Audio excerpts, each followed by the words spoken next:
Good evening, everyone. Good evening, everyone. Hey, it's a great evening, right? Saturday evening, we're in Delray Beach. The wind's blowing, it's mid-70s. Where else would you rather be?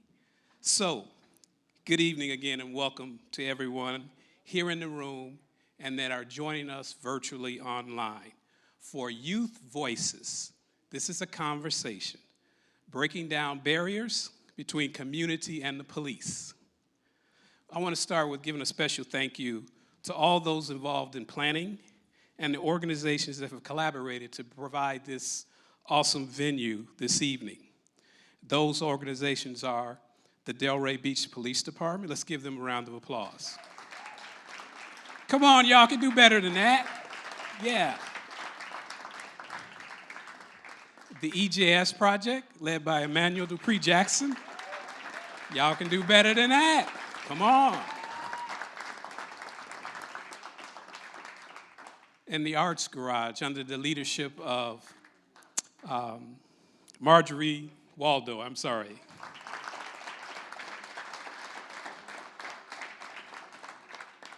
We also need to recognize Sarah. Sarah's in the room. Sarah, where are you? Sarah has been phenomenal in working with the team to plan this. So, I am Ike Powell. I'm going to serve as your host tonight.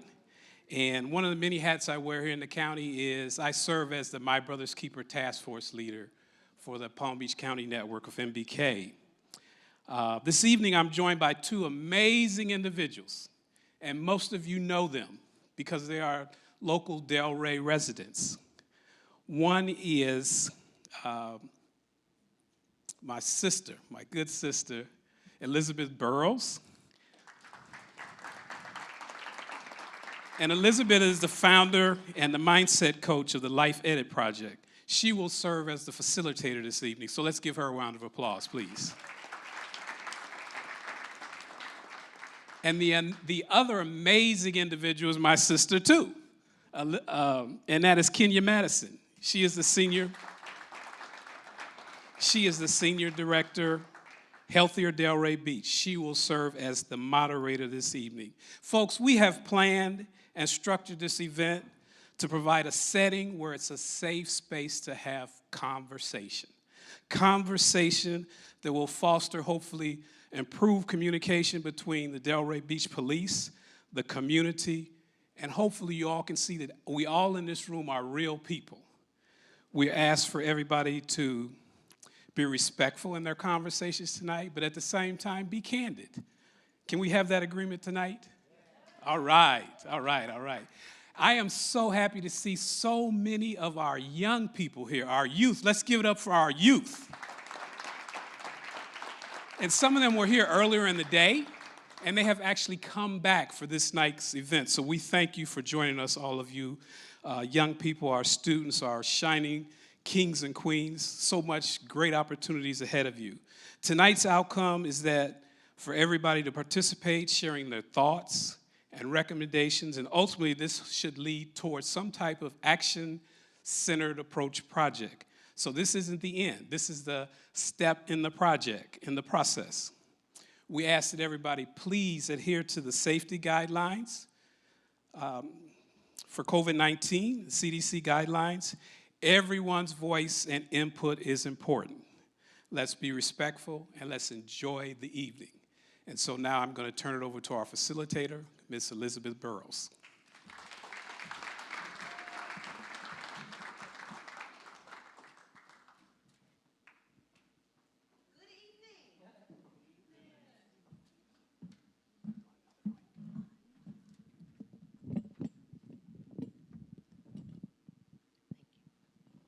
Good evening, everyone. Can you hear me? Okay, so I am Elizabeth, and I'm going to guide you through this conversation that we're going to have tonight. So this is really important. We need every single one of you to participate tonight. So the objective here tonight is really that we learn from each other, and we can't learn from each other if we don't have authentic and open conversation. So the first rule tonight is to participate. The second rule is to let everything that you say be true. Can y'all agree to those two rules? Participate, say it, participate, because all y'all didn't do it the first time, and be truthful. All right, that's what we're going to do tonight. So you have on your tables these sheets of paper, and these are important because they are going to be the oh, yes, we're gonna upgrade my mic. Thank you. All right. Okay, so you have these lovely sheets of paper, and these are important because they give you definitions of 3 very important terms that we're going to be discussing this evening. The first is defunding the police. The second is community policing.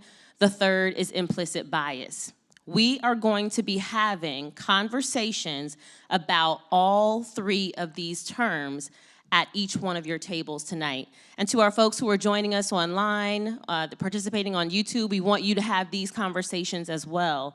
Kenya is gonna be guiding those conversations online. So we really want everyone to participate. Now, it's really important before we talk about these that we know what it is we're talking about. So we've provided you all with these working definitions so that we know what we mean. A lot of times, confusion can happen when we say one thing, but someone hears something else. This is our effort to minimize the miscommunication that's due to misunderstanding, okay? So I'm just going to go through these really fast. I'm not gonna read them all the way because y'all can read. Defunding the police. So it's a common misconception that defunding the police means completely stripping law enforcement of all their funding. That's not what it is. While some organizations are calling for the abolishment or dismantling of police altogether, we're really talking about police department budgets, reducing police department budgets and redistributing those funds towards essential social services, et cetera, okay? So that's what defunding means. Community policing, it has 3 components: developing community partnerships, engaging in problem solving, and implementing community policing organizational features. It does not mean just putting more patrol cars out in the community, okay? And then there's implicit bias, and that basically means that we all have attitudes that we are unaware of that can affect the way we show up and interact with others in the world. So these are going to be the working definitions that you will use for this conversation. Now, because I need everyone to participate, we also have roles for everyone. At each of your tables, you need to pick one person that will be the scribe. The scribe's job is to just capture the ideas that are being discussed. It should be someone with handwriting that we can read, right? So if you're the one that has the chicken scratch, you're not the scribe. You're not the scribe, okay. So we need a scribe, someone that's going to capture the ideas. Secondly, we need someone that's going to be the reporter, because after we have these conversations, we want someone from each table to be able to tell us 3 takeaways from your conversation. Now, to guide you in this conversation, I'm going to give you 3 questions, and I'm going to remind you of these as we go tonight, but I'm going to give you 3 questions to guide your conversations tonight. The first question, and I want you to take these questions through each 3 of these terms, okay? The first question is, what is my experience with this? What is my experience with this? Now remember the rules. You got to participate and you have to be truthful, right? And what we're going to do, we're going to honor everyone's truth here tonight, okay? So when someone says, this is my experience, you don't get to say, no, it's not. We don't get to do that, okay? We're going to honor everyone's truth tonight. The second question that you're going to take into these conversations is, how might this be a good thing for the community? How might it be, right? Doesn't mean that it is, but how might it be? Maybe there are pieces of it that might be good. The third question that you're going to take for each of these topics, how might this be harmful to the community? Because nothing is all one thing and none of another, right? So we want to have these conversations. And so your scribe is going to capture key takeaways from those 3 questions from all 3 of these topics. And I'm going to make sure we're going to keep you on time tonight to make sure you get through that. And your reporter is going to share out just the top 3 things from your table that you want to share with the rest of us, okay? So you will have 15 minutes for each topic, okay? It's small groups at the table, so hopefully you're able to get through all 3 of those questions for all 3 of these topics. I think Sarah is going to be passing out giant pieces of paper for you all to record your thoughts on, and markers, I think, as well. And so we're going to make sure that we capture what you have, and we're going to hold on to them, and we might display them somewhere. I don't really know what the plan is. Somebody else will figure that out, right? But we just want to make sure that you're sharing with us. So as soon as we get these papers, these flip charts distributed, you all can get to talking. If you want to start talking now, or at least decide who's going to be the scribe and who's going to be the reporter, go ahead and do that. And in about 2 minutes, I will remind you of the first question.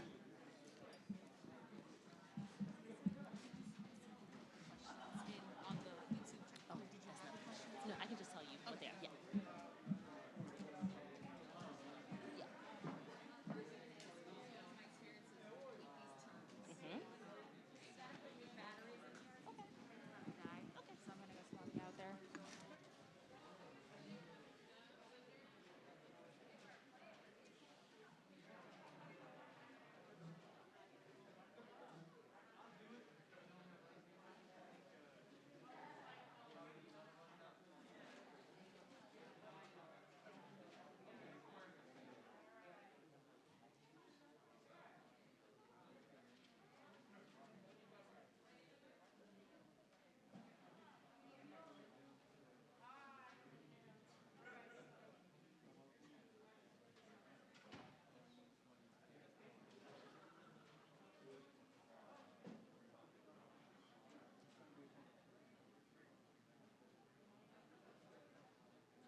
Want to try tapping it? Try checking it?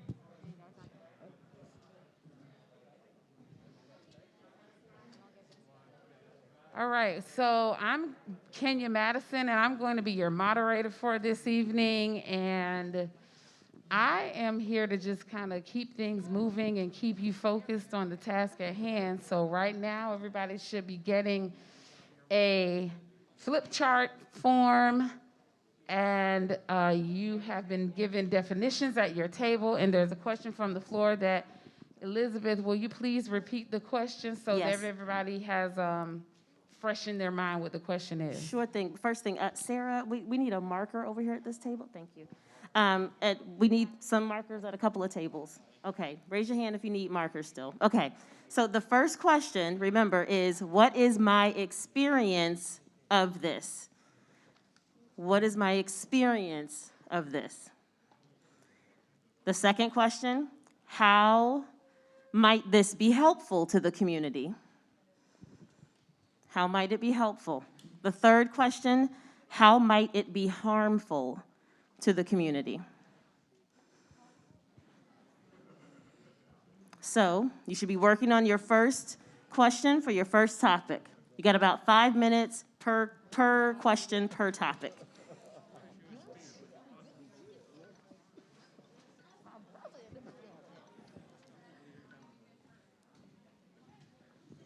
I also know we have some organizations and youth groups in the building. Can I get a shout out for EJS Project? If you were EJS Project tonight, give a shout out for yourself.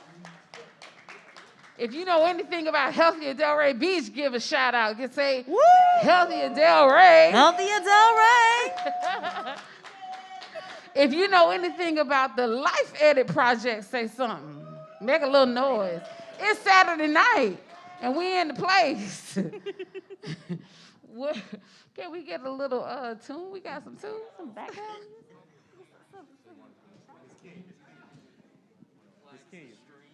Okay, understood. We don't want to interfere with the technology interface. We're being requested. Oh. I just want to get a picture of the queen, that's all. You know how I feel about that. There we go. What's funny is I'm smiling under the mask, even though you couldn't see I wasn't finished shouting out organizations. I see Healthier Boynton Beach in the building. Healthier Boynton. Y'all can do better that for HBB. That's my sibling organization. Atlantic High School. I see Delray PD. Let's just give it up for Delray, period. Milagro. Hey, how y'all doing, Milagro? Explorers, okay? For the first topic. It's about 15 minutes per topic. Hi, Mr. Searon. It's always a pleasure to see you in your KOP and mentoring network. And for the folks that are with us on YouTube, we see you too. If you are with us on social media and YouTube, we see you as well. Thank you for participating with us this evening. So we also just want to make sure that you're actively having your conversation. If you've been waiting for me to say go, go.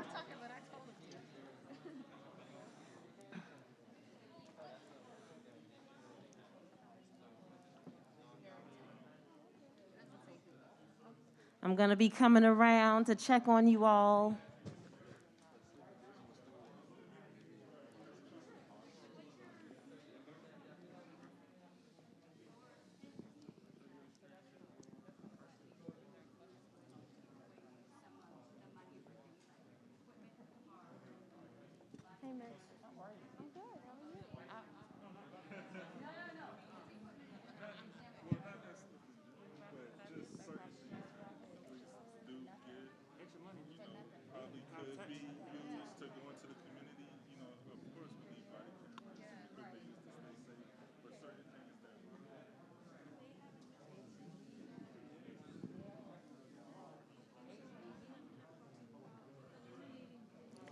Take about 1 more minute to talk about your experience with your first topic, and then go ahead and move on to how might this be helpful for the community.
You should be talking about how your first topic, how it might be helpful for the community.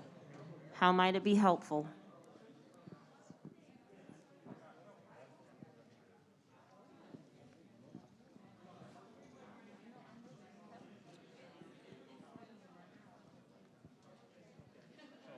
With a pen and a pad.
Remember to make sure that everyone has a chance to share their thoughts.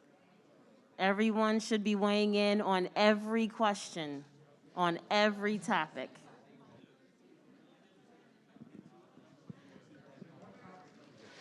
Madam Facilitator, we're at about 30-second warning. We want to give a 30-second warning, 30-second wrap up.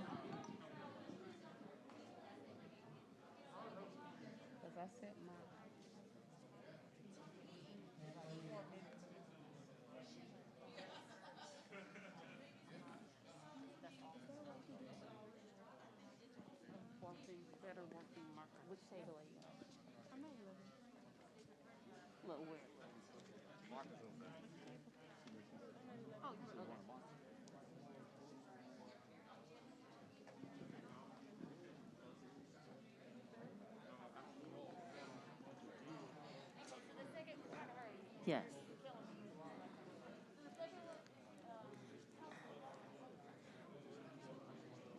You should be wrapping up that conversation about how it's helpful and go on to how it might be harmful. How might this topic be harmful? If you're taking the topics in order, you might still be discussing defunding the police.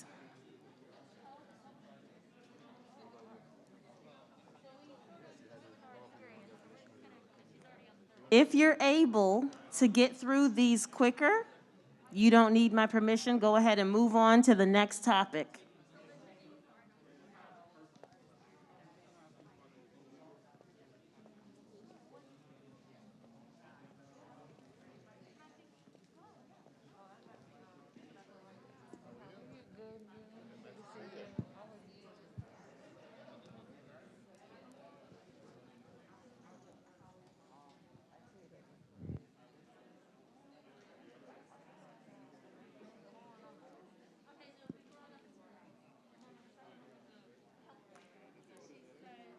I see that some of you love to write, and I love to see it.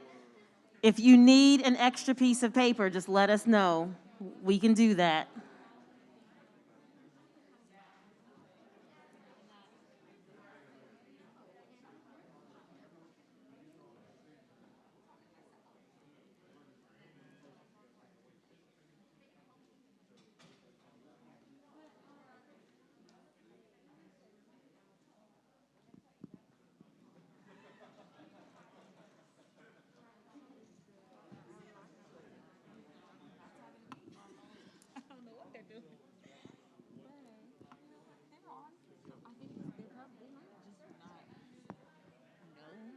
Conversation is also happening here, although I told them, but because they're just seeing the group, talk amongst each other. I don't know if they know. I mean, I guess I can say something.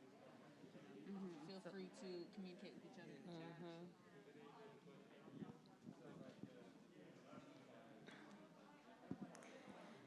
If you can, start wrapping up your conversations there and move on to the next topic.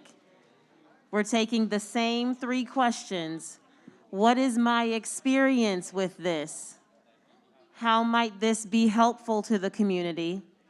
How might this be harmful to the community? Everyone participates.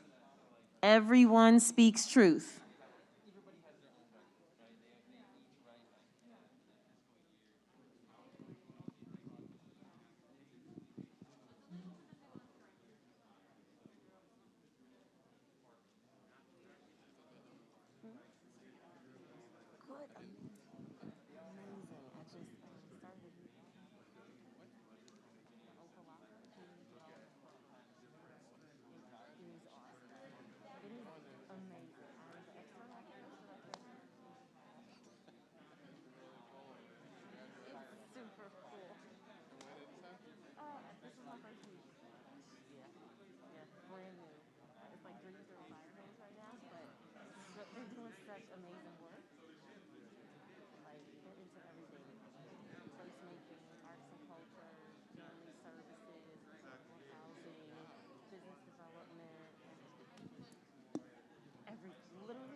They just have different options for security. So they do real estate development for the office, and that's awesome. And most of that has been a nonprofit. They're starting to do some projects in Broward. So they're working on buildings in Broward that'll go off soon. They're working on a deal in Palm Beach. The Opalato Community Development Corporation. The website is olcdc.org.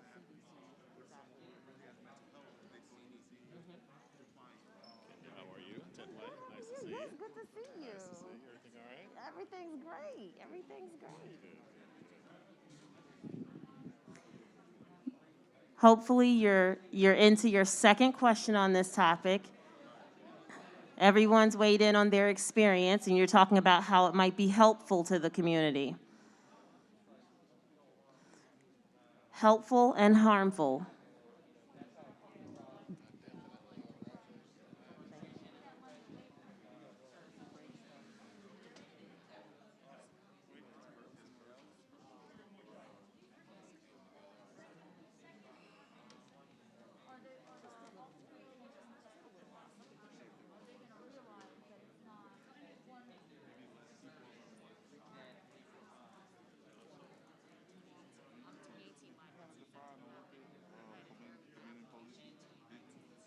We did. Do you have the papers there?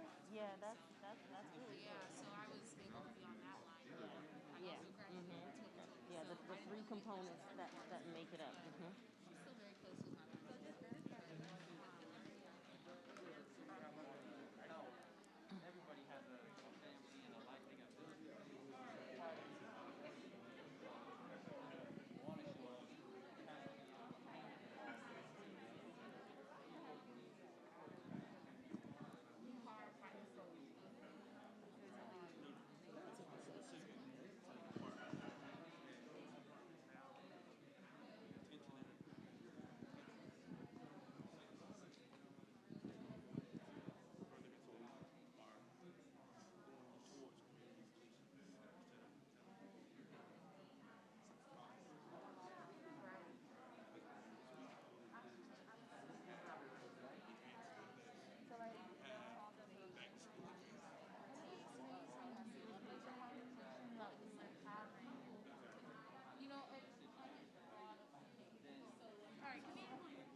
As you're having these conversations, remember to share the airtime. If you find yourself dominating the conversation, pull back and make room for others to speak.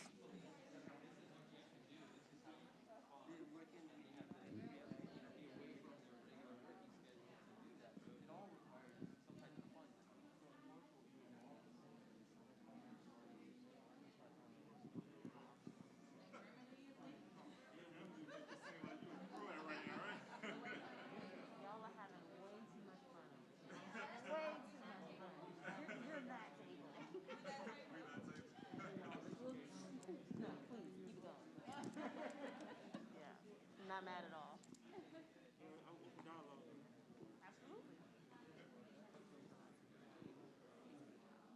We have great more jobs distributed. Are you still the front person? No, we're on the phone. But you should be on your second topic. Move on to your second topic. Yeah.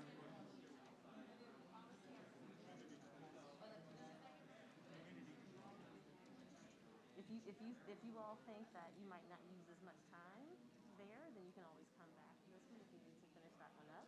But make sure that you're getting some conversation in on all three concepts.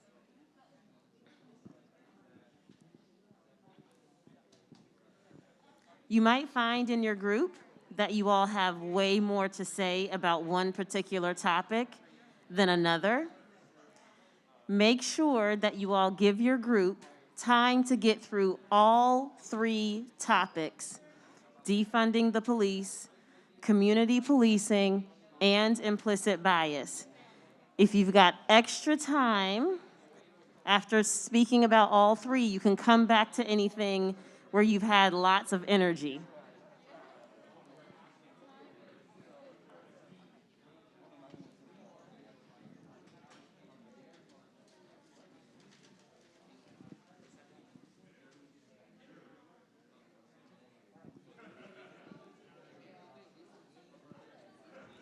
Don't forget, if you need more paper, raise your hands, we'll get you some.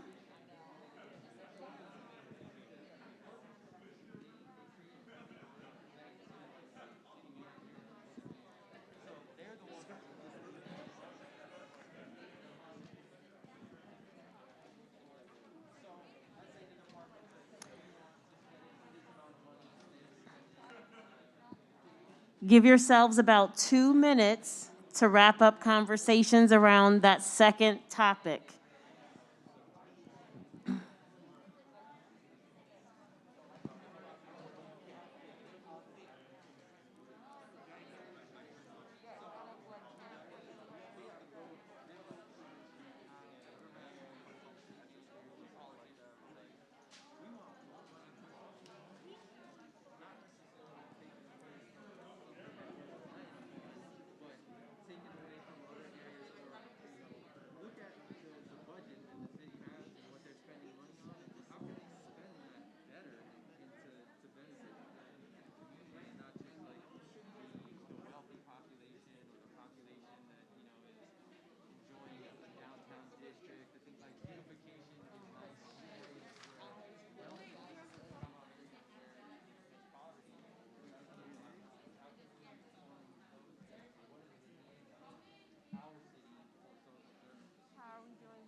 I know the conversation can get really good. We want to make sure that you have time to get at least some conversation in on all 3 topics.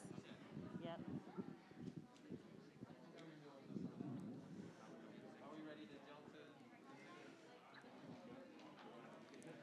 Give yourselves another 30 seconds or so to wrap up that second topic.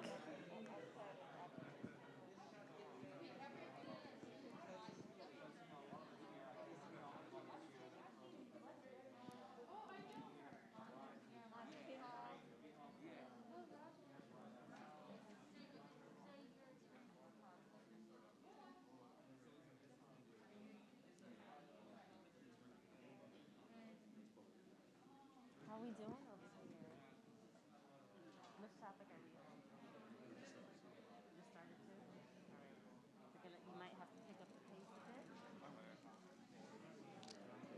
Remember the 3 questions you're trying to answer for all of these topics. What is my experience with this? How might this be helpful to the community? How might this be harmful to the community?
Family, let's remember that tonight we want to center the voices of our youth. Let's make sure that we're allowing our youth to speak and encouraging our youth to speak on all of these topics.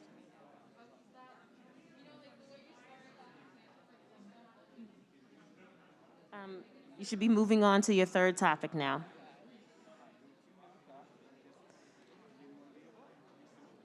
Go ahead and move on to your 3rd topic now.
Yes, ma'am. We got some minutes cut short because you know doing a lot of talking and I couldn't concentrate. I ain't saying nothing. I'm just saying. It's my bad.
Hopefully you all are starting to tackle implicit bias by now, if you've been taking the topics in order.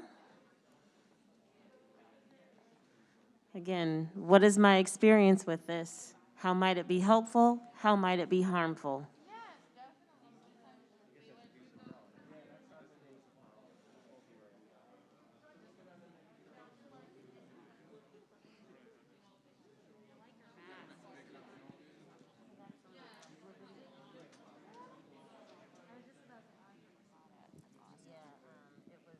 Pretty early on. Yeah.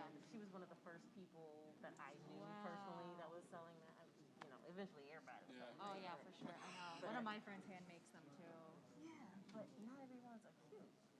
No, I agree. Well, I'm That's vain cute. enough where I'm like, I need my mask. No. See, this is pretty much my color palette, so these black masks work. Or like when we got the AG ones, I'm like, it's perfect. It's like the work uniform. Right. Yeah. So me, I was just like, she made a bunch because she had like some leftover fabric, so she made a bunch and she posted them online. And I was like, I messaged her right away. I was like, so I need That's you to set aside some for me. Like, how can I give you my money so that I can acquire awesome. some of these masks? Because I've got a friend that she just moved to Louisville and to make some extra money. She started making masks, and they're all like they have this beautiful fringe design. So they're almost like belly dancer masks. Yeah, the one with the pink fringe. Oh my god, I'll text you the website. She's local.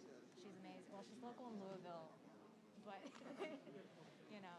I just bought some. I just ordered some online masks that have a hole in it for a straw. Oh my so god, it's got like a Velcro flap that you can. That's you can great. drink it.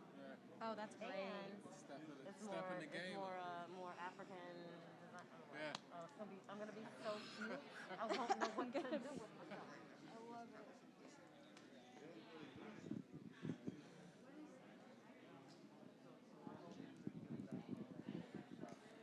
Do me a favor. I just want to read the room. Raise your hands if you all are on your third topic. Raise your hand if you're on your third topic at your table. Raise your hand if you're still on your second topic at your table. Okay, all right. Y'all are behind.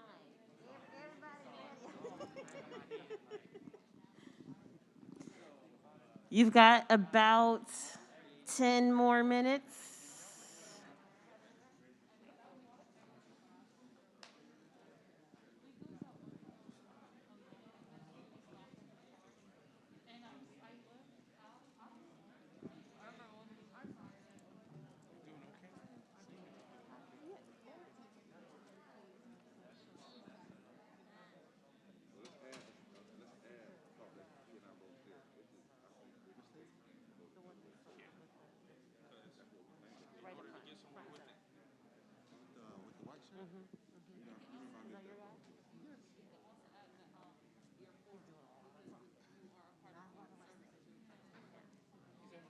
They're just on the second topic.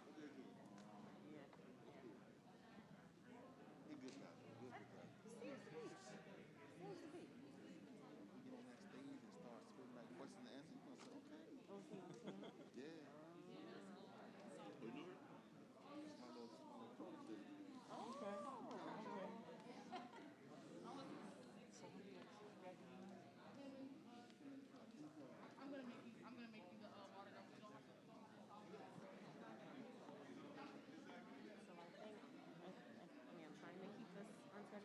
started a little late. Yeah, we did. We started about 15 minutes late, so they've been at this now for almost like 5 minutes.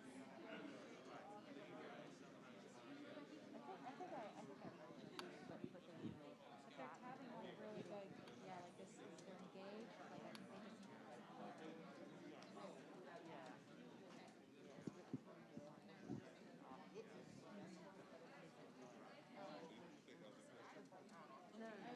they're having really they have lots of thoughts. I get it, yeah. But yeah, the others recording, lots of I think we're gonna have lots of those. One thing we forgot was to do the popcorn discussion of what everyone thought the words meant. I totally forgot that. I totally forgot that. But it's almost kind of cool to just kind of cut to the chase and like all right, here's how we're going. Maybe we can do a little popcorn something like after or before the report out. Yeah. Okay. I mean, I know report out, but maybe there's other. Oh, hold on.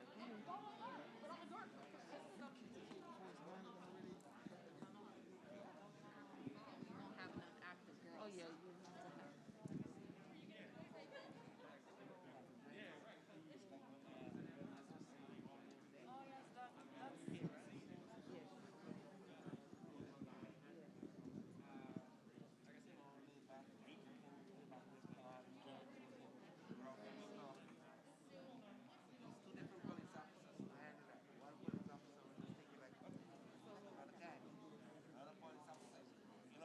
Yeah, like he's someone who should be looking at.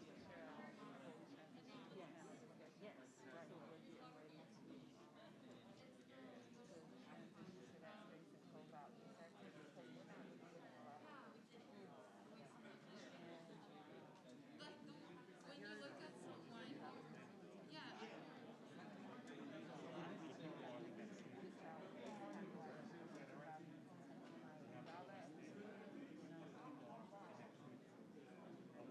So we're tag team. I will when you're ready to after you share out, I'll have you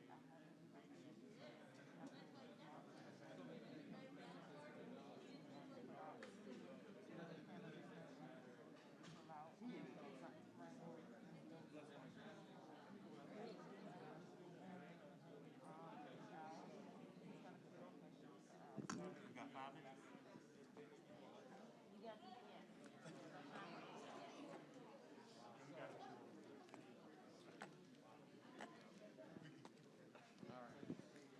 Raise your hand if you think you're done with your conversations. Excellent. If you're basically done with your topics, I want you to start thinking about what you're going to share in the report out. So you've already got someone at your table that you've designated to be the reporter. I want you to pick your top 3 takeaways from your discussion tonight. Your top 3 takeaways from your discussion tonight. Whatever you think was most insightful, most helpful, most enlightening, whatever you want us to know, pick your top 3.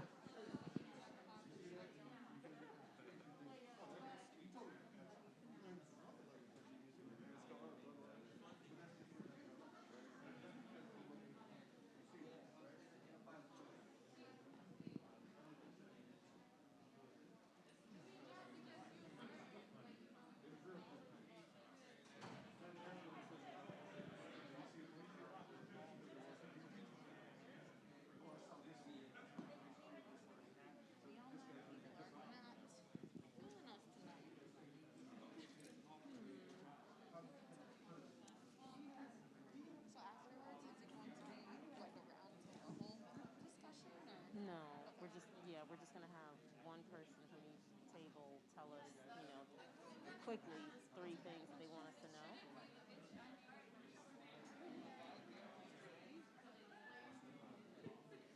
You've got about 3 minutes.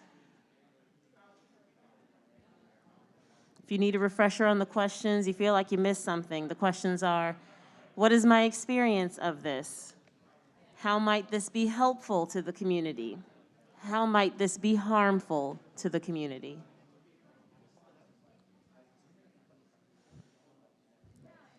I'm throwing in a bonus question for our online participants and our in-person participants.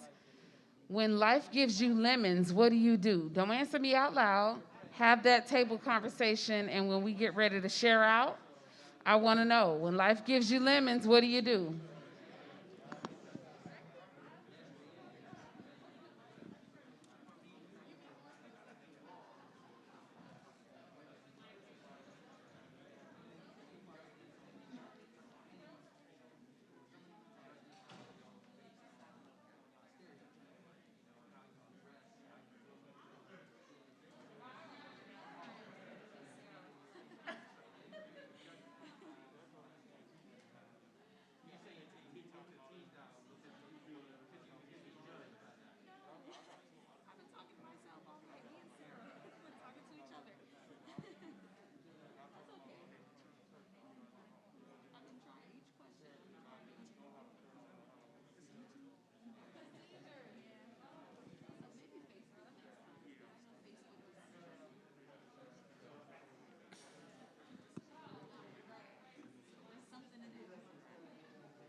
Here's a 1-minute warning, just a 1-minute warning.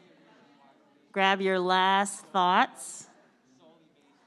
Make sure you've captured everything you want to share in your notes.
All right.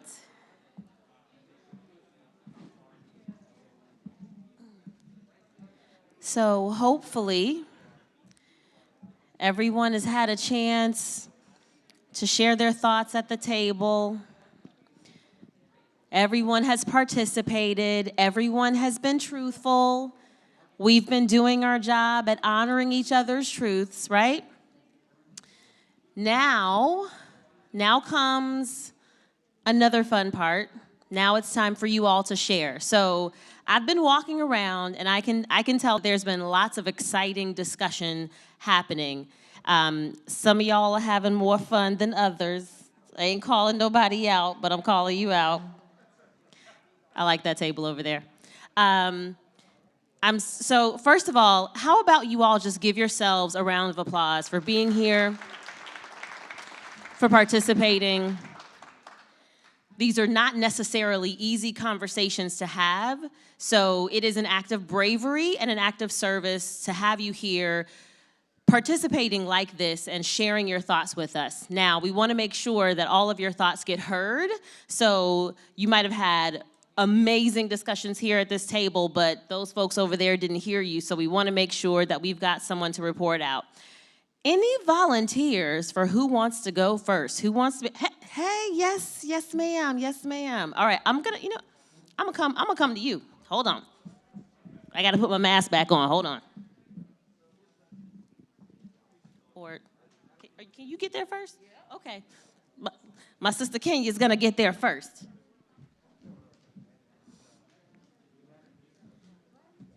Well, I'm gonna hold the mic. We're gonna do this COVIDly safe.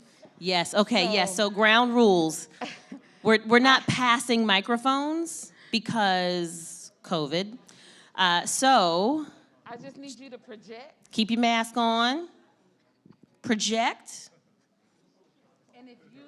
and if you are not heard loud and clear, I will repeat for you. Yes. Go ahead.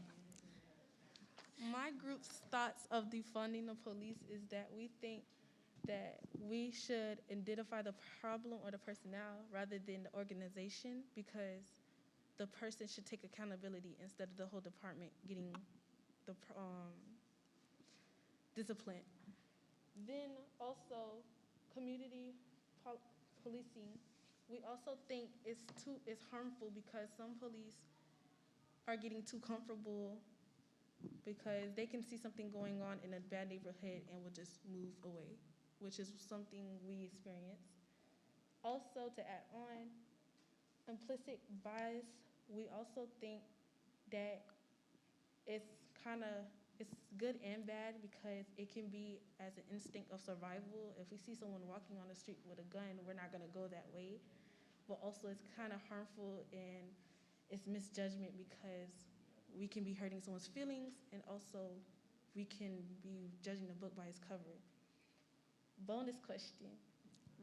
Thank you for remembering the bonus question. Yes. It is worth a bonus. I don't know. Yeah, yes. We're here for it.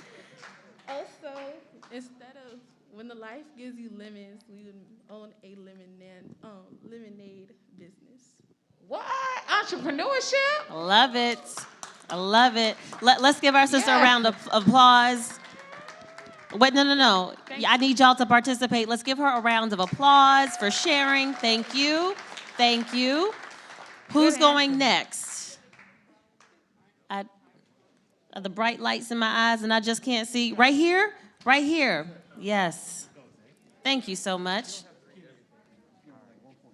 Just, top 3 takeaways from your discussion tonight. If you ain't got 3, you can tell us the one thing you want us to know. Absolutely. All right. So my group said that there needs to be more money training. There needs to be more training for police, and for the reason the money is needed and they said that money should go towards Title I schools, and that they may not receive an adequate amount of funding. The engaging in problem solving is that sometimes the police respond, like the response time is slower to different situations, and some cops don't follow the protocol all the time. And implicit bias is, well, everyone has bias, and how you respond to the situation, it makes the situation different. Like how you respond, like how the police responds to the situation, it makes it different. Let's give him a round of applause. Well, before we give him a round of applause, yes. this is the benefit of having someone standing over watching the chart. And I'm just going to give someone else, because you look like you was about to jump up when he finished. He has lots to to say. Add something to it? You was clapping it up? Well, I just want to point out, because I cannot be in a room with the microphone and not point out when I see something that relates to mental health. And it says mental health and social services for the community. And I don't remember him mentioning that, so I just wanted to speak that piece out. But thank you. Great job. What table is this? I think it's table 3. They moved the. All right. We're gonna clap for table 3. Thank you. We got a bonus. When life gives you lemons.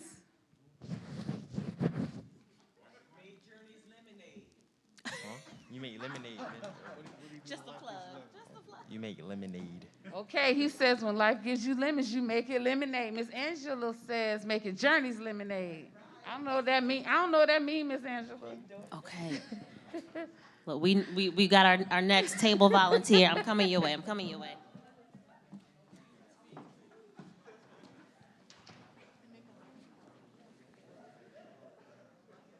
Okay, who's you reporting? Okay, I'm gonna hold the mic.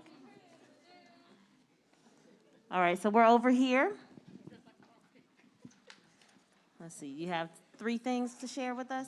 All right. All right, so when it comes on to, what's the first topic? Defunding the police. We believe that sometimes the term defunding the police could have like a negative connotation. So maybe, I'm not sure, but maybe when a policeman or somebody who has a family member in the police, defunding the police can sound more hostile than we wish it would sound. It sounds like we are wanting to strip the police when it's really not. It's just to support other people and other services. When it comes on to community policing, we believe that that could bridge certain gaps. So although we're not talking specifically about the police, it can also include the police.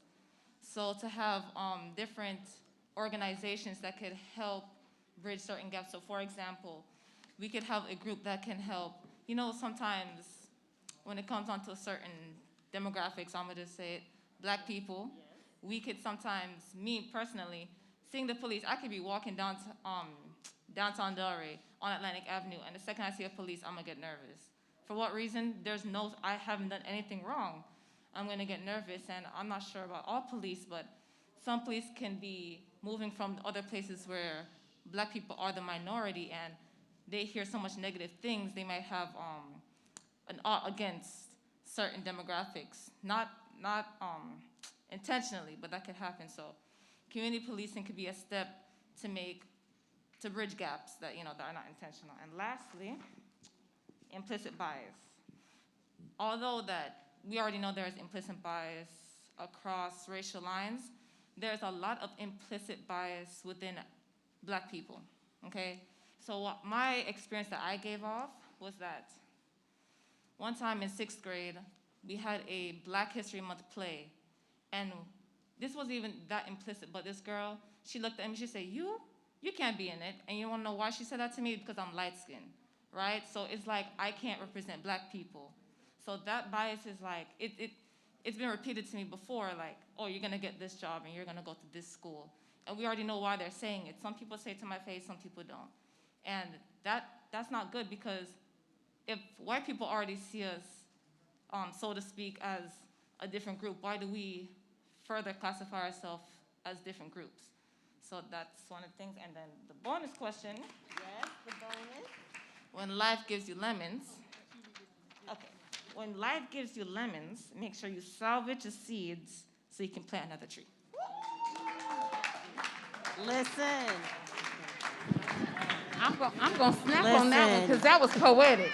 I'm Listen. snapping on that one. That was poetic. Y'all don't even know. Y'all just got some wisdom right there. Okay, who's next? Over here. I'm coming.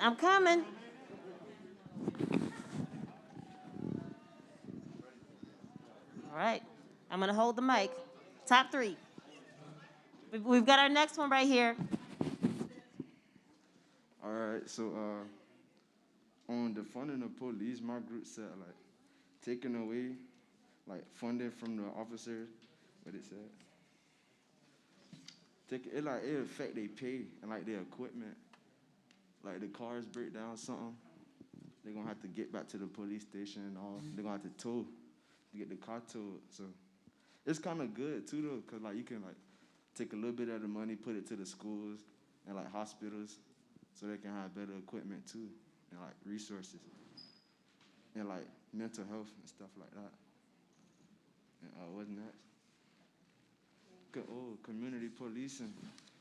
Like, I don't see nothing wrong with it. Like, it can, like, the citizens and the police, they could do something together and like help better the community, or make the community better, like feed the homeless or something, or like just activities around. And like implicit bias is mostly like harmful. It's not good that much, because people shouldn't think something of other people before they get to know the person. Or like they shouldn't like look at them and then say something about the person they don't know. Something like that. Thank you. Wrap it up. Wait. The bonus question. Sister Kenya, I don't need no pressure. I don't need no pressure. When life gives you lemons, You eat them or something. you eat them. Yes. They're full of vitamin Yes. C, right? When life gives you lemons, you eat them. Who's next? We have one here. Go ahead. Who's doing it? One over there first. That's loud. My name's Nicholas Pena. I'm with the Delray Beach Explorers, and we agree for defunding the police that there is a lack in social services funds, and there could be a reallocation of certain funds within the police budget in order to improve those social services, the programs and things like that. For community policing, we agree that it all comes down to building trust on both sides, to build just a relationship, especially within the youth of the community, in order to have that, in further generations and generations to come. For implicit bias, we agreed that the media tends to control the narrative, so we need to take it upon ourselves to do our own research and control our own narratives, and that education is key when it comes to breaking down the barriers of implicit bias, to have a further understanding of topics in order to not have that bias in place. And when life gives you lemons, we had said make lemonade, which was taken. So we're going to say make the best out of it, take advantage. And somebody here said to take the seeds to plant a lemon farm. Yeah. All right now, all right. Great job, great job. All right, listen, I don't know if y'all are catching this, but we're getting some gems in here tonight. So we're going to Yes. keep it going. We got one right over here. Who's reporting? Ooh, deep breath.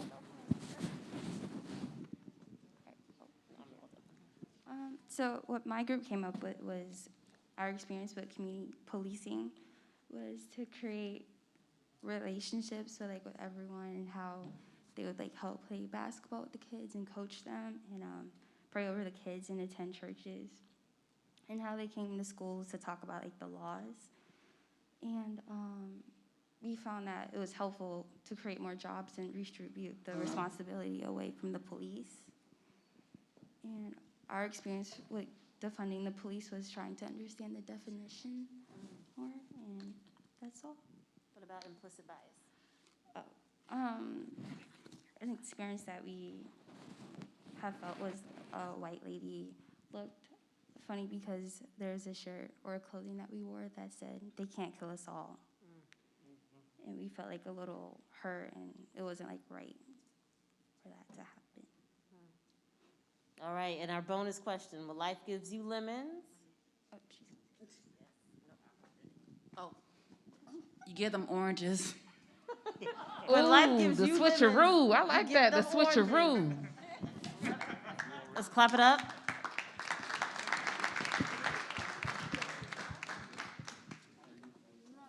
We got table number 4 next. My name is Cordeja Cersei, and well, basically for my group here, they We wrote a book. yeah, we kind of wrote a whole novel over here, so y'all gonna have to bear with us. So, Top three. Top three, okay, so for the first question, we kind of basically were saying how there's a bunch of misunderstanding when it comes to both the police and the citizen side, in that, like, we shouldn't have to think all the time that, oh, they're here to harm us, they're actually here to protect us. So having the fact that we should, just eliminate them completely is just ridiculous, and we shouldn't actually have to do that. We should, go through these experiences with them. Like, with this moment right here, we're kind of learning all from them, and we're just kind of seeing here that, hey, not all of them are bad, and that we should get a better understanding of them. And okay. Let's pull this up a bit. Ooh. You're doing fine. Take your time, girl.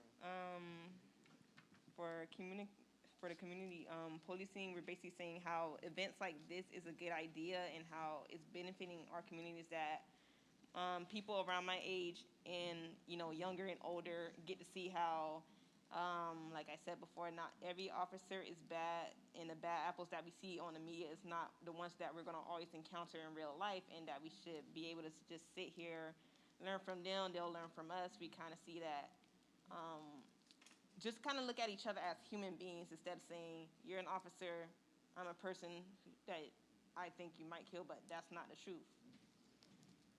And for implicit biases, we're basically saying how, other side.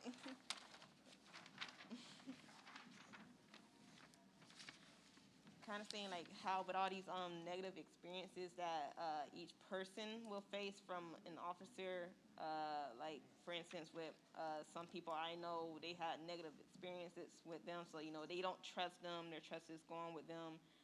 And I feel like if they were able to sit down and actually have a positive interaction with police officers from time to time, they'll get to understand that this stereotype about them is not what it seems like, and that we can get rid of that idea. And the same thing goes for them with us, like, that every person they meet who looks like me or other people in another community that looks, different from them is not a bad person, and that they shouldn't have to stereotype them based off of what they've had to deal with back then or in their past, and how, like, neither police officers or people like to be seen as, this certain type of way, this negative way, and that we just all want to be seen as human. We just want to be seen as a good person to each other. And for our bonus question.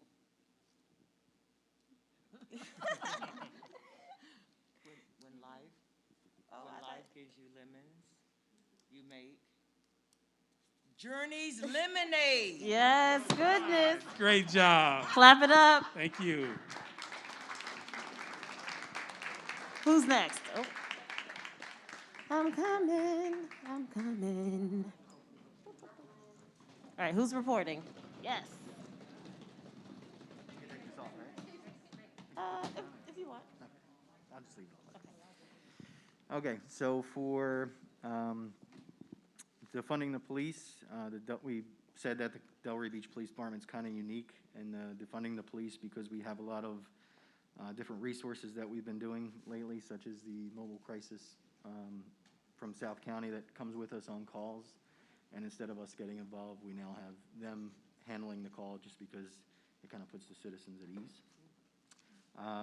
For the implicit bias, we said that the stereotypes on both ends, from the citizens and from the police, are both negative or kind of learned from a young age, and they follow us all through life, and then they repeat itself, kind of through their parents, and it just repeats the cycle. So if we can break that cycle for the negative stereotypes. And for community policing, we said that community meetings like this really make a difference because now you have officers that are no longer in uniform. It makes a huge difference because now we're in the same place and we're having an important conversation about different topics that are going on around the nation. Fabulous. And the bonus question. And a bonus question is, when life gives you lemons, you add a little sugar to make it sweeter. Yay! I like that. Let's clap. Who's next? Let's see. We've got y'all. Let's see. Has everyone gone? Oh. You're closer. Okay.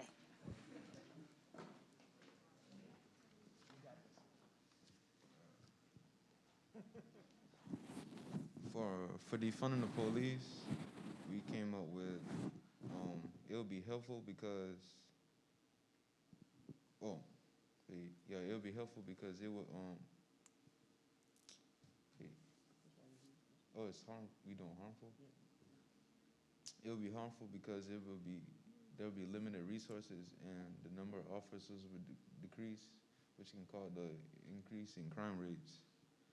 For community policing, it'll be helpful because it'll build trust relationships with the law enforcement, which will help reduce crime rates.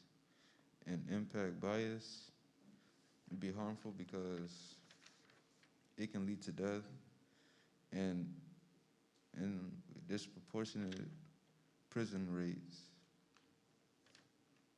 Yeah. Anything else you want to add? Okay. And the bonus question, when life gives you lemons. Okay. All right. Brother Ricky.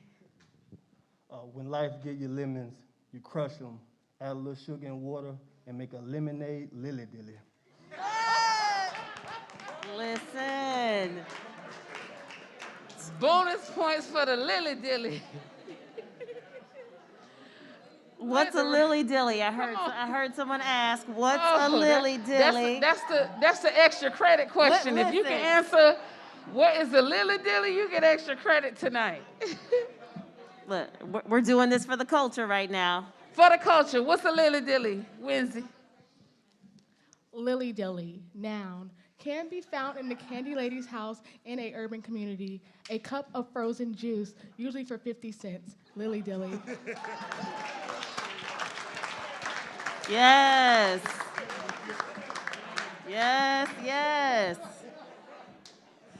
One day I am going to retire, and Elizabeth will retire, and Wednesday will be here to take both of our places. I'm telling you. And she gonna sell y'all lily dillies as she does it. Yes, goodness. And identify it as a noun. A thing. I love it. I love it. We heard lots of great things from you all tonight. Thank you all so much. Give yourselves another round of applause for participating. You all have been amazing. And now I'm gonna bring up my sister Kenya, because we're going to transition over to a panel discussion, because the amazing conversation is not done yet. I hope you all were listening to each other and learning from each other. We've got another opportunity where we're going to hear some of our folks here from the audience go into depth on some other things. And now I'm going to turn it over. Thank you. And I want to thank you for your participation. And at this time, as we're getting ready to transition to our panel discussion, I'm going to ask those participants who are a part of the panel to make their way to the stage while I am capturing everybody's attention. Thank you for giving us your authentic and genuine thoughts and conversation this evening. And as Mr. Powell stated in the beginning, we are really using this opportunity as a chance to really hear from our youth, figure out how we can bring back some community-oriented action steps. And this is your opportunity, everyone who is in this room and everyone who is online with us. This is our opportunity to have some real live dialogue. Ask questions, you're going to get your questions answered. And so in order to do that, I want everybody to just kind of settle into their seat. If you can, put your feet flat on the floor. Feel the weight of your body on the chair, and orient yourself to time, place, date here at Arts Garage on this 20th evening of February in the year 2021, where it is so very vital and important that we have a trusted and safe space to have community-based dialogue with our youth and our law enforcement officers in the spirit of how do we work together to ensure that Delray Beach is a safe space for families, for children, for youth to grow up in. And so I ask that you approach this conversation with the spirit of reception, to hear the words that are being stated and receive the answers that are being given. So as you feel the weight of your body in the chair and your feet firmly planted on the floor, I want you to relax your jaw, relax your shoulders, take a deep breath in, count for 4, and exhale for 4. One more time, inhale, 4, and exhale for 4, and once more, inhale for 4, exhale for 4. And I thank you for your attention. I thank you ahead of time in advance for your attentiveness as you hear our panelists this evening. And because I did not necessarily receive information on each one of our panelists, I do believe that either our host, facilitator, or they will self-introduce. They will self-introduce, and so we will start here with this gentleman to my immediate left and work our way down to the far end of the table and have each one introduce themselves. Everyone has their own mic, and so we will allow you to just proceed one after the other, and we'll facilitate questions from the floor. But we thank you for your time this evening. You may proceed. All right, check. All right. So I'll start. My name's Casey Kelly with the police department for the last 8 years. Recently promoted supervisor, so I have been a sergeant for 3 months.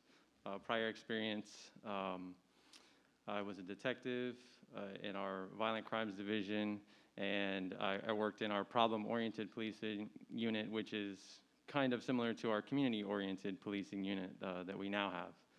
So I'm 33, born and raised in Palm Beach County, and this is my community just as much as it is yours, so I'm excited to have this conversation with everybody and answer any questions that we can. It's a great event. So. All right, so, hello? Can y'all hear me? All right. So my name is Liz Marie, but y'all can call me Liz if y'all call me at all. I'm 16. I'm a youth of Delray Beach, so I lived here almost my entire life. I like these kind of topics, so I guess that's why I'm sitting up here.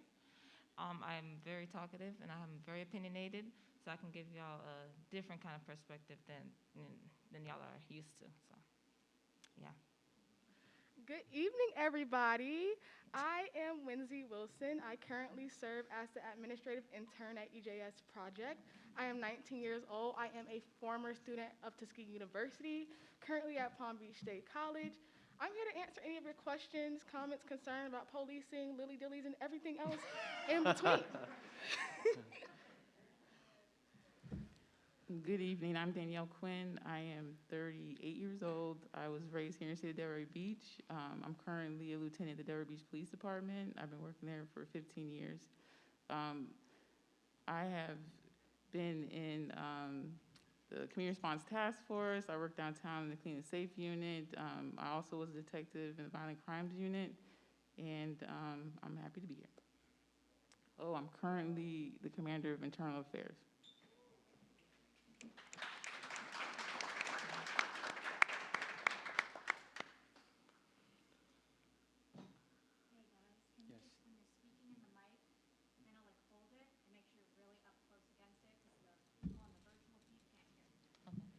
Maybe just take them off. Just get closer.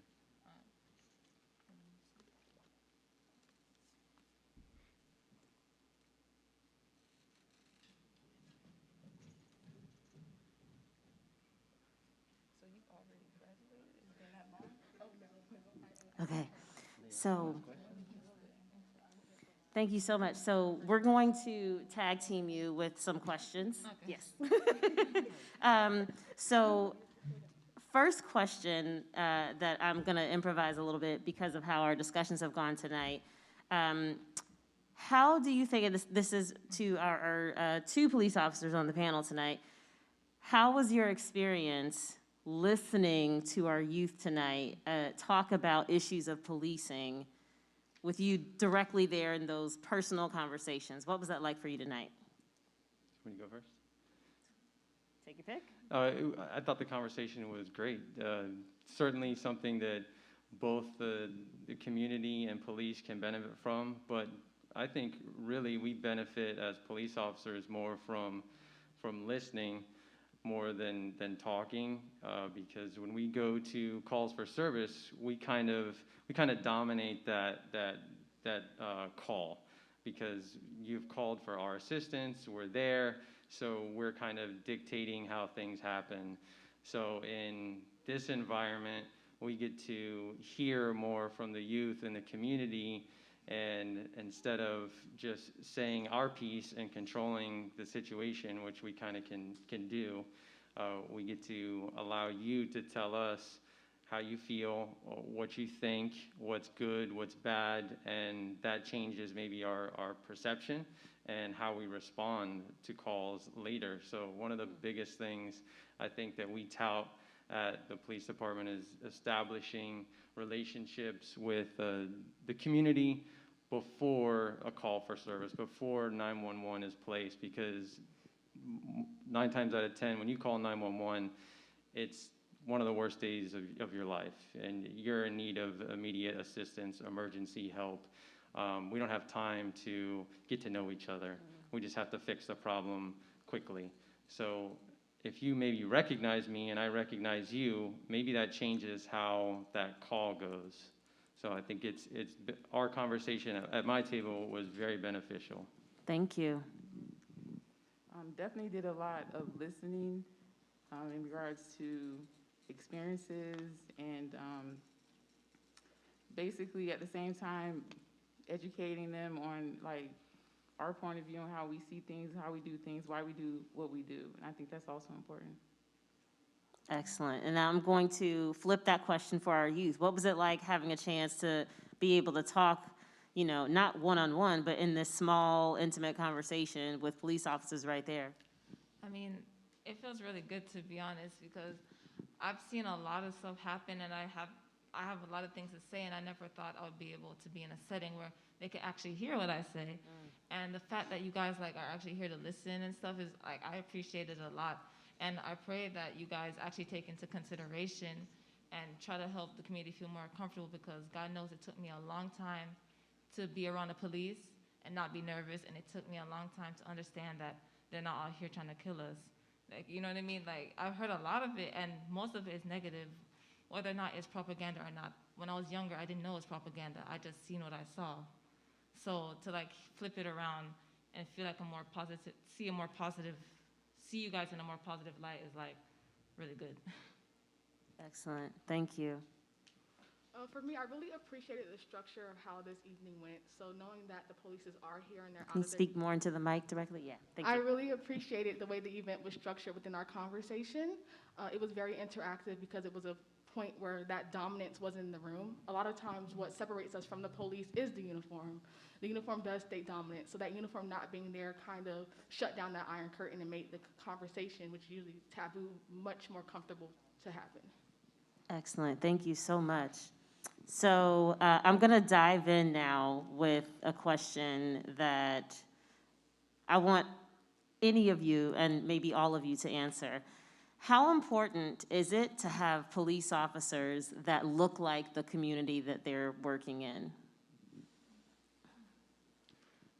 Okay, so I feel as though it's really important here, but here's my special take on it, okay?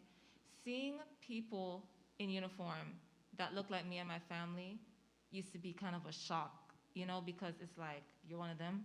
Like, you guys are on that side of the table. And most of the time, I'm just speaking from my experience, is I see a lot of the other police officers that were not my color trying hard to get to know me.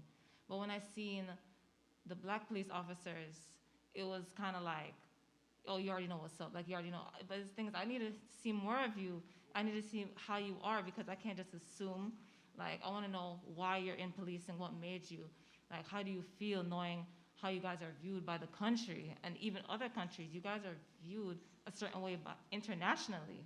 So I just would like, what was the question? Just why is it important to have police officers that look like the community? So it's extremely important, and you know, if you guys can start doing it now, get more people of color in police uniforms now, because when you see it from when you're younger, it's more imprinted in your brain rather than just see it when you're older. So. Thank you. Anyone else want to take that one? I feel like it's definitely important because, you know, you see someone that looks like you feel like you have a connection to them. You feel more comfortable to talk with them. And also, you know, there's always language barriers, and to have someone that knows the language and can understand cultures, you know, the different cultures that we have here is very important. Thank you. Do you want to? Yeah, so we talked about this at our table, and maybe I didn't realize how important it was or how much the community liked that or wanted to see more of that. But just talking from my experience, I have seen benefits in maybe working in a black community when I respond to a call for service, and I'm being a white police officer, maybe the cooperation level is different because they don't feel like I understand well, or we can't connect well together. And a black police officer may show up and have an immediate rapport or better connection with that person. And just from my perspective, I see the benefit in that, but I also want to be able to connect, not just the black police officer that shows up. I want to be able to connect with the black community as well as a white police officer. So we also talked at the table that community policing was a way to do that. So if we can get together and engage outside of just a call for service, connecting with one another, building relationships with businesses and community members before, then that may help. Because if you recognize me, you don't necessarily look at the color of my skin and think that I won't be able to relate to you. You know, maybe my personal experience, maybe we're different color skin, but we share common life experiences, and we can connect on that. But you wouldn't know that if you're only basing it on the way I look. So getting to know each other before a call for service, I keep reverting back to that, is so important in these conversations, and the community engagement that we do helps break that maybe immediate judgment or barrier down. Excellent. Is there anyone else that wants to take that question? You? No? Good? Oh, I Yeah. say something. All right. I'm sorry to add on. To say that there's this thing, on Twitter they be like, normalize this and normalize that. I feel as though I should see something on the street and not be like, oh, wow. I should be able to just look and be like, oh, that's just a police officer, like normal day in Delray, I like it. My question, after hearing the initial responses to your table conversation, is now, it really, for me, boils down to a little bit of transparency. We actually have a question in the chat box from YouTube, more of a comment that was applauding the level of transparency. And so when we are put in that position, I want to dig a little deeper. We have a question, or had a question in the table list, questions about implicit bias, and there were questions about defunding the police. And I do believe that everyone is entitled to a variant perspective on those topics.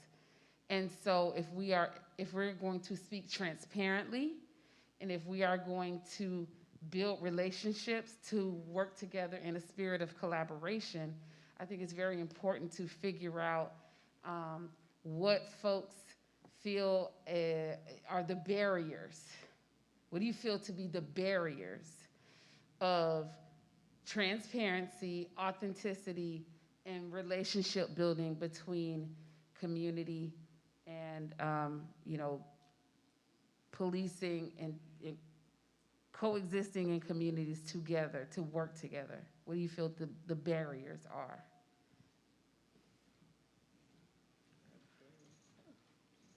Well, the first barrier I feel is the uniform. Anywhere you go, the uniform is going to state dominance, and it always has. The second barrier, I believe, is the media. Any community you go into, the media is drastically different on how you obtain your news, whether you watch MSNBC or you get your news from the Shade Room. Because the media can also put different stigmas for different communities, it's often hard to break the barriers. If I'm scrolling down my Instagram and I see George Floyd, of course, I'm not going to want to talk to a police officer. So definitely the media, definitely the uniform, and then with transparency, it's fear. It's fear because a lot of these police officers that are bad apples are not being held accountable, and then we have apples that are just neutral in these videos. So what is it that you want a civilian to do, an untrained civilian to do or say to a trained police officer? So that's the disconnect. the uniform, the media, and fear-mongering. I feel like fear is a very, very big one. Not just with police, but like with other people. If we said on our paper that sometimes it's hard to cross certain lines, even if it's not race, okay? There's different demographics, not just race. There's age and, gender, all those kinds of things. For me, it's really fear. It's fear of judgment and it's fear of offending somebody. So I'm glad that we set the premise that we could speak open here because I do not like offending people, but I can't help but speak straightforward, and so sometimes it's kind of hard because I can come off kind of blunt, but I don't want to hurt nobody's feelings, so it's afraid that I don't want to come, rub off as rude or anything, so that's what I'm afraid of, and I know there's different fears of different things, and people sometimes are afraid that if they say something, they're going to get judged, so I think that's like a really big fear overall. It's just a blanket statement that prevents barriers from being crossed. Anyone else want to say? I think the media has a lot to do with it. We have a lot of people that, like you said before, you just look at what you see and you run with it, and you kind of take it as it being the whole demographic of law enforcement. And I can say that each law enforcement agencies in each area of the United States of America, are different. We do things different because of the parameters that each department has in place. So, like with City of Delray Beach, we have all these resources in the community. We, our relation with the community and the police department is bar none. And it takes time to do that. It takes people having conversations, basically getting out of their comfort zones and wanting to know, wanting to be educated on both sides and what the community wants and what the police department, feels like they have to do, and let's work together to get it done. But it takes time and effort. It takes being intentional on what we want to do. I agree with the panelists. In the media has kind of unfortunately shaped and formed people's opinions. So these settings in our own community kind of change your perception, because if you watch anything on the news, no matter what channel you watch, or you see something on social media, you immediately think the worst because it's all negativity, because negativity sells. So if we have these conversations together and we, kind of break those barriers down and expose things that maybe aren't true or the perceptions aren't reality, then maybe we open up and see things differently than what the media tells us to. So I would encourage all youth and every person to have independent thought.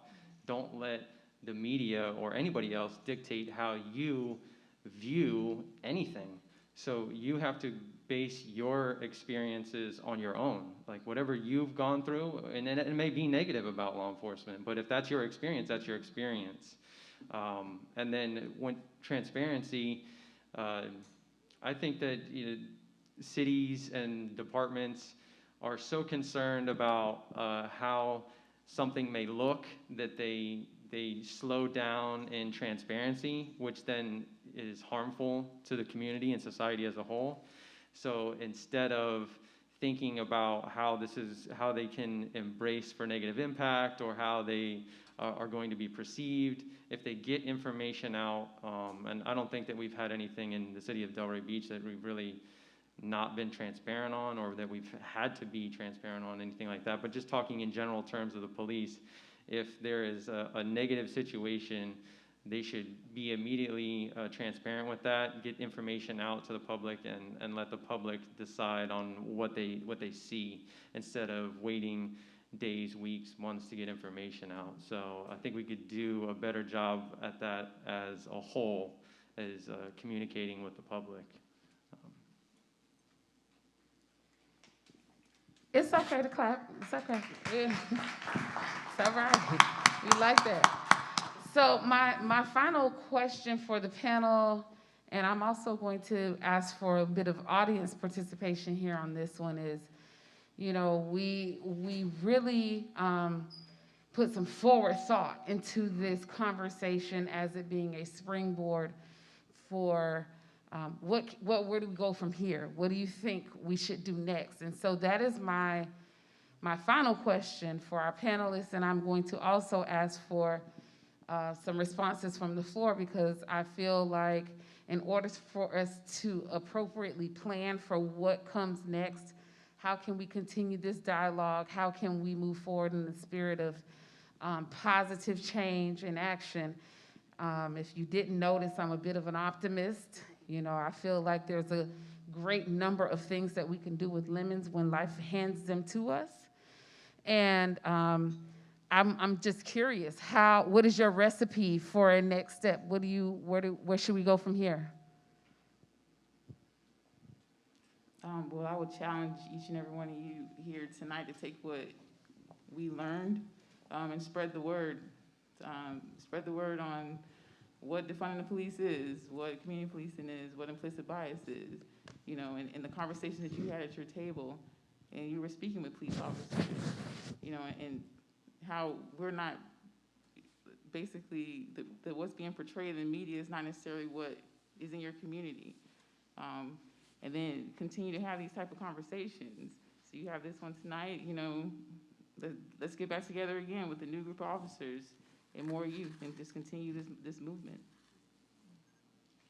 I feel as though a thing that humans do a lot, we will get caught in emotion in an event like this, and when we step out, we forget, you know, to keep it going. So I just feel like everybody should remember it. When we're here and you're thinking about it, you're like, yeah, this is true, this is true. When you leave, don't forget. When you leave, remember what you said, and don't forget to spread it out to other people. Just like how a post, somebody's opinion on Twitter could spread like wildfire, yours simply could just be that impressionable on somebody else. You don't know how somebody feels about your opinion. If you say something and they brush you off, you don't know when they go home they're gonna think about it. Give it a double thought.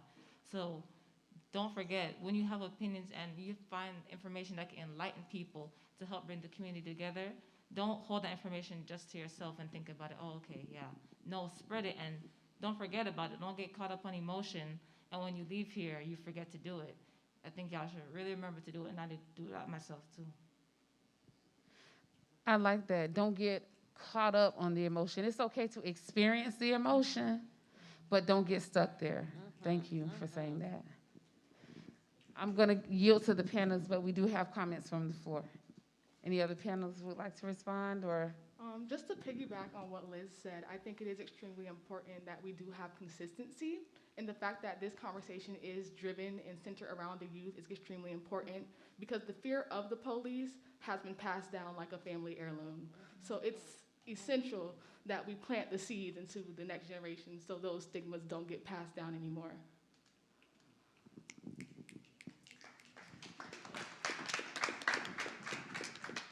Well said. Yeah, I like to say to continue kind of piggybacking off what Liz said earlier with the lemonade. You know, you plant that seed and just continue what we've been. I have witnessed what I've seen since I've been here in Delray Beach, the way the police department respond, and it's definitely unique to me from what I've experienced anywhere else. I'm the director of the Malaga Teen Center, and I've seen them come in voluntarily off the street and come in and mentor the teens. I've marched with them in the street. And so I say what we do is to continue and to spread it like wildfire. Not only here, the COVID-19 has definitely opened other opportunities for us, like Zoom in and getting things out there. So we need to get it out there. Tell the other communities, tell the other officers in the other cities and everything. Spread it like wildfire, because what's happening here right now is very powerful. Talking about police officers in uniform and out of uniform, it's very, very powerful what's happening here. So I say continue and spread it like wildfire.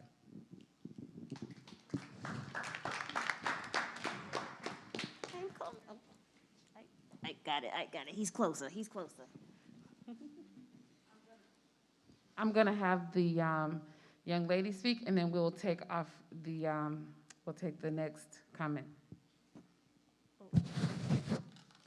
What I want to say our next step to be is to expand this into schools, because I know I'm not hearing this at home, and So let's just make sure that we hear it at school. So then if it's repeated at school, then we can bring it into homes. Great suggestion. How you doing? My name is Michelle. I'm with the Community Policing Unit for Delray Beach. One thing about tonight is that I just feel we did not have enough time. I know at least for our group, our conversations were so fluid that we had trouble keeping up because we just wanted to continue talking. So I think more conversations like this are a must. I enjoyed not being in a uniform. I know some people think we want to be in a uniform, but I actually enjoyed not being in a uniform. And I think that really helped open up conversations. The second thing I think is important is education. I think that police officers, when we do trainings and we try to educate, we do that to each other. We train each other and we learn from each other. But I think it's so important for us to learn from the community, from the youth, from the people we serve. Because when I moved here from Pennsylvania, things were way different. I had never dealt with the Haitian community. I had never dealt with the Mexican community. So I've done a lot of work within my unit learning from the community. So I think that if we put the community into the police department, there's more fluid conversations about culture and experiences, and that helps us as police officers build that rapport, as Sergeant Kelly was talking about. So I think education is huge. Conversations like this is huge. And I'm just so proud to work for this city and work for a community that is open to the police and having those conversations. Is there anyone else from the audience? Thematically, Ike and Elizabeth, I have heard categorically conversations, compassion, culture, the importance of clearly being heard and having your voice valued, frequency of opportunity to dialogue. I've heard a great number of things mentioned tonight that we can absolutely move forward in the spirit of what do we do next? Because that's always our question. Please understand that when we have dialogues of this nature, we are really intending to have it be a problem-solving process to bring everybody to the table. And I want to say, I'm really proud of Delray. Yes. And if you ever, Yes. if you follow any of us on social media, I think there's like a little subculture that exists in Delray, and we are hashtag Delray Proud. So if you are hashtag Delray Proud, I want you to give it up for yourself tonight. Yes. And while you're giving it up for yourself tonight, I want to explicitly say thank you to Arts Garage for hosting us tonight. And I know these pleasantries will be buttoned up by our host, but I want to thank you for the opportunity to convene together tonight. And I want to thank our host, our moderator, our partner organizations. Thank you to Arts Garage for hosting us, EJS for always being about that action. And I'm going to turn this microphone off because today is Saturday, it's not Sunday, and I shall not preach. So I'm turning the mic off. All right, let's give a round of applause for our panelists. Didn't they do a fabulous job? They did a remarkable job. To our panelists, thank you for being so candid. Thank you for indulging us in the questions. Thank you for giving us your heartfelt thoughts. We appreciate it, and we look forward to the next opportunity. So, remember when we started this conversation a couple hours ago, and I heard from the officer here that we need more time. That's great feedback. And it's been lots of great feedback here tonight, so thank you for your feedback. As my sister Kiana expressed and Elizabeth expressed, this has really, I feel it's overexceeded our expectations, right? Yes. We came into this wanting to do a couple things, working with the Delray Beach Police Department and working with EJS. We wanted to be able to have some real conversations. And I've heard several of the folks tonight say real conversations have been had. We came into this wanting to build relationships. And I heard signs of relationships that have started to form. We came into this wanting to get a better understanding about community policing. And you all spent a plethora of time dialoguing and understanding and sharing your thoughts about community policing. We came into this wanting to understand what it means to defund the police and be able to dispel some of those myths. And I feel like we've accomplished that. We came into this wanting to expand our knowledge on implicit bias, and certainly we have expanded our knowledge on that. So all of you should give yourselves a round of applause. And as we close out, you all have given us some great feedback for next steps. Please know that we have notes. We have taken mental notes. We have written notes. Please leave your notes on the table because we are going to work from that to plan what are the next steps. And so thank you so much to all of you that have been here tonight in person and all of you that have joined us virtually. It has been a phenomenal experience, I think. I've sat through several of the community that was called police forums, and I see Ted White here, and he's been involved in those. But these have been somewhat different. I think they've been different in the aspect that we've been able to hear, especially from our young people. That was another one of our goals. And thank you to our young people, our youth. We're not clapping hard enough for our youth. We have to encourage our youth. Thank you. Thank you to our youth for speaking up and speaking out and sharing your experiences. As one of the young ladies said, you all are the future and we need to hear from you. We need to hear your thoughts. Somebody said, let's take this into the classroom and let's start it in education and connect it with out of school. That's absolutely phenomenal. That's really phenomenal. So thank you for all of that. And as we depart again, we want to say a special thanks to the Arts Garage for presenting this opportunity this evening, and thank you to all the partners. And thank you to Sarah. Sarah has been running around all night here. Thank you to Noah. So, please be safe. Enjoy the rest of your evening, and we look forward to this next opportunity with you. God bless you. Good night.